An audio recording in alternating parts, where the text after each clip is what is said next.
Preservados todos os que passam por uma fase da aplicação da redenção, experimentarão também a fase seguinte. Por exemplo, todos a quem Deus predestinou, Ele também chamará à salvação no devido tempo. Ora, Romanos 8:30 diz: aos que justificou, também glorificou. Tal declaração necessariamente implica que todos os que experimentam a justificação também experimentarão a glorificação. Ninguém que esteja justificado deixará de ser glorificado. Visto que a glorificação se refere à consumação da obra salvadora de Deus no eleito, isso significa que uma vez que o indivíduo tenha sido justificado aos olhos de Deus, sua justiça legal nunca será perdida. Visto que todos aqueles que são justificados também serão glorificados, os verdadeiros cristãos nunca perderão sua salvação. Essa doutrina é a miúde chamada de perseverança dos santos, e também de segurança eterna em alguns círculos. Esses termos são acurados, visto que os crentes verdadeiros conscientemente perseveram na fé e os eleitos estão, de fato, eternamente seguros em sua salvação. Contudo, muitas passagens bíblicas tratando com esse tópico enfatizam que é Deus quem ativamente preserva o crente do princípio ao fim da sua salvação, que Jesus é o autor e consumador da nossa fé. Hebreus 12:2. Sendo esse o caso, preservação é um termo melhor. Ele reflete o fato de que, no final das contas, é Deus quem mantém a salvação dos cristãos, e não o crente em si. Favorecer a perspectiva da preservação não nega que o crente deva deliberadamente se aperfeiçoar e conscientemente se esforçar a fim de perseverar. É antibíblico dizer que, visto que é Deus em última análise quem nos guarda, logo, não precisamos exercer nenhum esforço consciente em nosso desenvolvimento espiritual. Relaxe, e deixe Deus fazer tudo. Uma frase popular que provavelmente veio do movimento de Keswick, é antibíblica quando aplicada à santificação. Porém, a palavra preservação nos ajuda a lembrar que é Deus quem concede e causa qualquer aperfeiçoamento e estabilidade em nosso crescimento em conhecimento e santidade, mesmo que estejamos dolorosamente conscientes dos esforços que exercemos para o nosso desenvolvimento espiritual. Há muitas passagens bíblicas que ensinam que Deus preserva aqueles a quem Ele elegeu, regenerou e justificou. Farei com eles uma aliança permanente. Jamais deixarei de fazer o bem a eles, e farei com que me temam de coração, para que jamais se desviem de mim. Jeremias 32:40. Todo aquele que o Pai me der virá a mim, e quem vier a mim eu jamais rejeitarei. Pois desci dos céus, não para fazer a minha vontade, mas para fazer a vontade daquele que me enviou.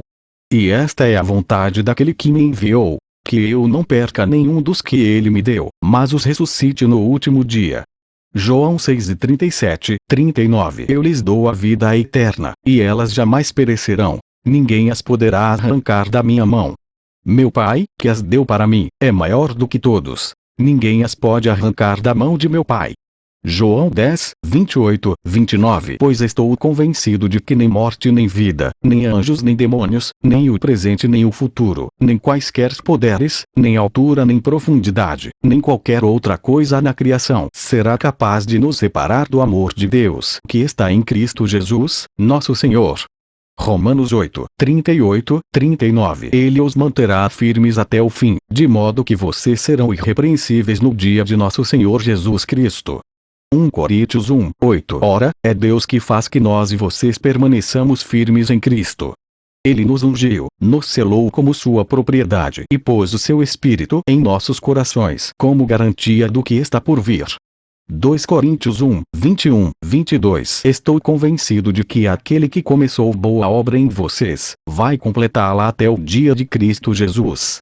Filipenses 1:6. Que o próprio Deus da paz os santifique inteiramente. Que todo o espírito, a alma e o corpo de vocês sejam preservados irrepreensíveis na vinda de nosso Senhor Jesus Cristo. Aquele que os chama é fiel, e fará isso. 1 Tessalonicenses 5:23-24. Por essa causa também sofro, mas não me envergonho, porque sei em quem tenho crido e estou bem certo de que Ele é poderoso para guardar o que lhe confiei até aquele dia. 2 Timóteo 1:12. O Senhor me livrará de toda obra maligna e me levará a salvo para o seu reino celestial. A Ele seja a glória para todo o sempre. Amém. 2 Timóteo 4:18. Bendito seja o Deus e Pai de nosso Senhor Jesus Cristo. Conforme a sua grande misericórdia, Ele nos regenerou para uma esperança viva, por meio da ressurreição de Jesus Cristo dentre os mortos, para uma herança que jamais poderá perecer, macular-se ou perder o seu valor. Herança guardada nos céus para vocês que, mediante a fé, são protegidos pelo poder de Deus até chegar à salvação prestes a ser revelada no último tempo. 1 Pedro 1, 3, 5. Judas, servo de Jesus Cristo e irmão de Tiago, aos que foram chamados, amados por Deus Pai e guardados por Jesus Cristo.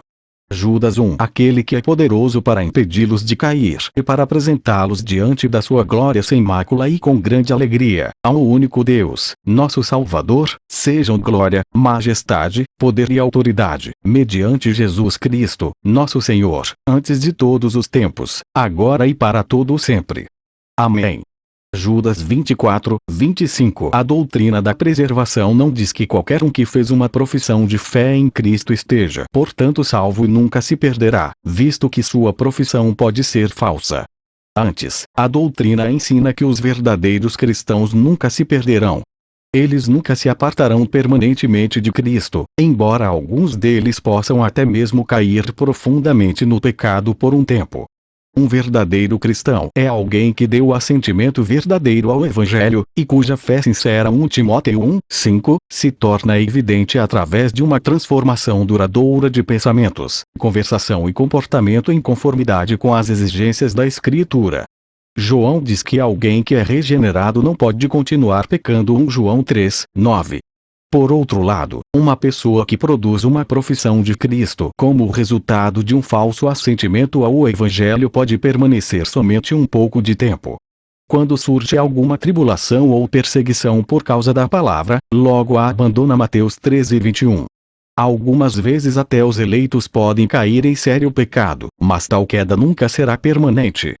Todavia, enquanto uma pessoa estiver vivendo um estilo de vida pecaminoso, não temos razão para crer em sua profissão de fé naquele momento, e, portanto, devemos pensar dele como um incrédulo. Jesus ensina que uma recusa obstinada para se arrepender é uma razão suficiente para a excomunhão. Se o seu irmão pecar contra você, vai, a sós com ele, mostre-lhe o erro. Se ele o ouvir, você ganhou o seu irmão. Mas se ele não ouvir, leve consigo mais um ou dois outros, de modo que qualquer acusação seja confirmada pelo depoimento de 2 ou 3 testemunhas. Se ele se recusar a ouvi-los, conte à igreja. E se ele se recusar a ouvir também a igreja, trate-o como pagão ou publicano.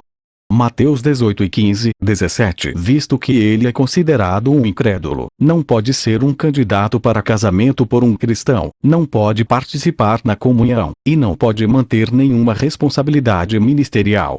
Ele pode ser de fato um verdadeiro cristão, mas não há nenhuma forma de se estar certo disso enquanto ele permanecer no pecado.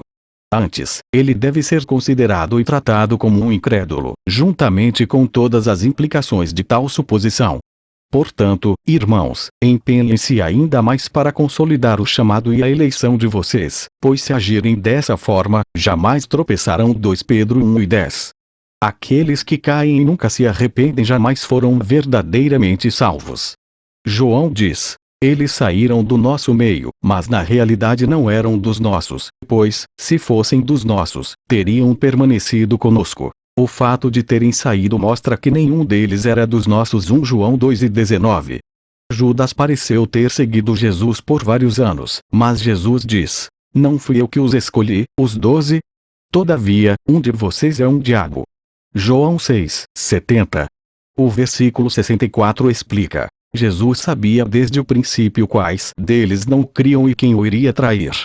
Assim, não é que Judas tivesse verdadeira fé, e então caísse em pecado e perdesse a sua salvação. Pelo contrário, ele nunca teve verdadeira fé de forma alguma. Jesus escolheu Judas sabendo que ele seria o traidor. Enquanto estava com eles, eu os protegi e os guardei no nome que me deste.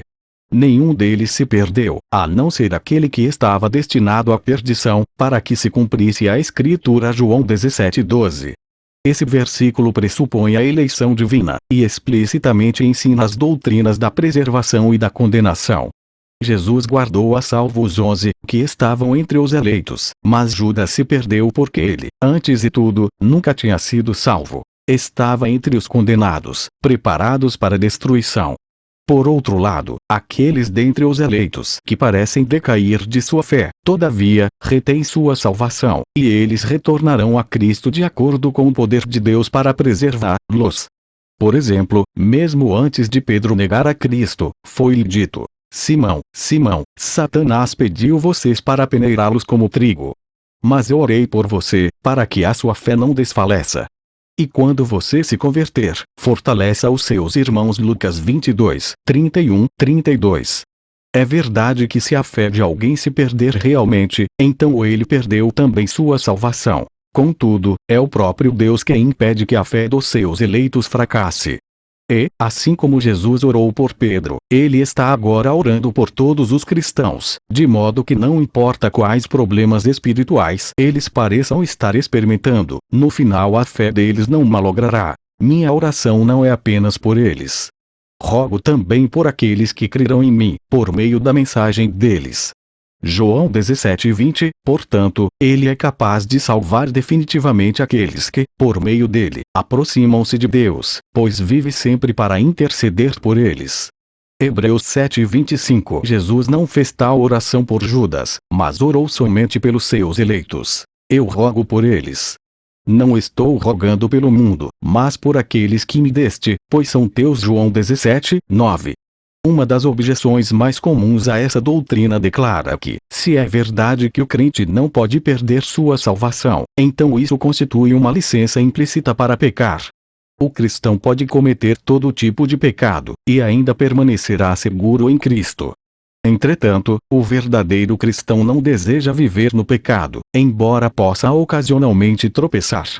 O verdadeiro crente detesta o pecado e ama a justiça.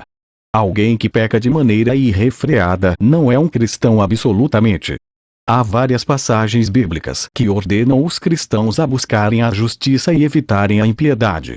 Algumas dessas passagens são tão fortes em expressão e contêm advertências tão sinistras, que alguns as interpretam incorretamente, como dizendo que é possível para um verdadeiro crente perder sua salvação. Por exemplo, Hebreus 6, 4, 6 diz o seguinte: Ora, para aqueles que uma vez foram iluminados, provaram o dom celestial, tornaram-se participantes do Espírito Santo, experimentaram a bondade da palavra de Deus e os poderes da era que há de vir, e caíram, é impossível que sejam reconduzidos ao arrependimento. Pois para si mesmos estão crucificando de novo o Filho de Deus, sujeitando-o à desonra pública. Em primeiro lugar, o que quer que essa passagem signifique, ela não diz que os eleitos renunciam de fato à sua fé. Vamos assumir que a passagem está de fato dizendo que se alguém decair da fé depois de alcançar certo estágio de desenvolvimento espiritual, ela de fato perderia sua salvação. Isso não desafia a doutrina da preservação. Na realidade, podemos concordar de todo o coração com tal declaração. Se o eleito sincera e permanentemente renunciar a Cristo, então perde sua salvação. Contudo, nós já lemos vários versículos dizendo que isso nunca acontece, que o verdadeiro crente nunca renunciará a Cristo de forma sincera e permanente, e a passagem acima não diz nada que contradiga isso. João diz que aqueles que se apartam da fé nunca estiveram verdadeiramente na fé. Em segundo lugar, vários versículos adiante, o escritor declara explicitamente que o que essa passagem descreve não acontecerá aos seus leitores. Amados, mesmo falando dessa forma, estamos convictos de coisas melhores em relação a vocês, coisas que acompanham a salvação. Hebreus 6, 9. Parafraseando, ele está dizendo: embora estejamos falando dessa forma, estou certo de que quando diz respeito à salvação, isso não acontecerá com vocês. Em terceiro lugar, devemos lembrar que Deus usa vários meios pelos quais ele realiza os seus fins.